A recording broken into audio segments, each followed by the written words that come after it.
je me suis rendu compte que c'est plus vraiment un choix de m'engager ou pas. C'est presque un besoin pour un peu, je sais pas, avoir la conscience tranquille, mais aussi de me dire que le temps que j'investis et l'énergie que j'investis, c'est pour quelque chose que j'ai envie qu'on atteigne collectivement.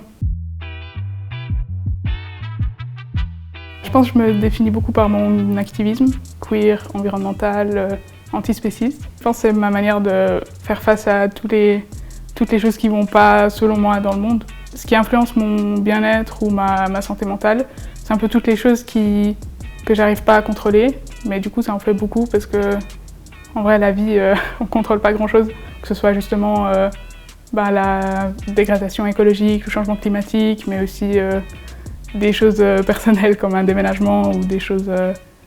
Enfin, tout type de changement en fait. Du coup, là, il n'y a pas eu vraiment de pluie depuis 1 mois, ou même plus. Et si ça continue comme ça pendant encore quelques semaines, on aura la moitié de la récolte pour l'année, pour l'été, qui est foutue.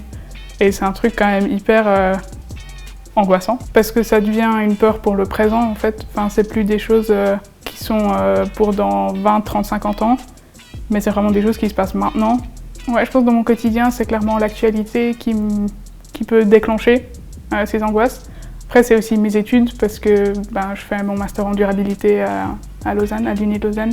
Et en même temps, c'est un peu la seule manière que je vois pour moi de réussir à y faire face aussi. Ce que j'essaie de découvrir en ce moment, c'est justement comment prendre soin de moi tout en continuant à prendre soin du monde. Mais j'ai pas toutes les clés encore.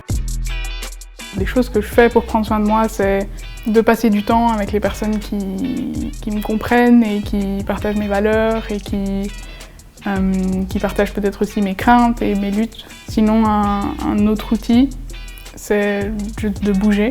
Et j'ai l'impression que les angoisses aussi, c'est quelque chose, en tout cas que je ressens souvent, qui viennent de ma tête. Et du coup, c'est le fait de bouger le corps, ça fait sortir de la tête et j'ai l'impression que ça équilibre un peu.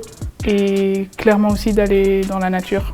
La forêt ou les montagnes ou les lacs froids, ou vraiment quelque chose où je me sens connectée et puis ça me ressource et en même temps ça me rappelle aussi la beauté du monde que j'oublie parfois aussi.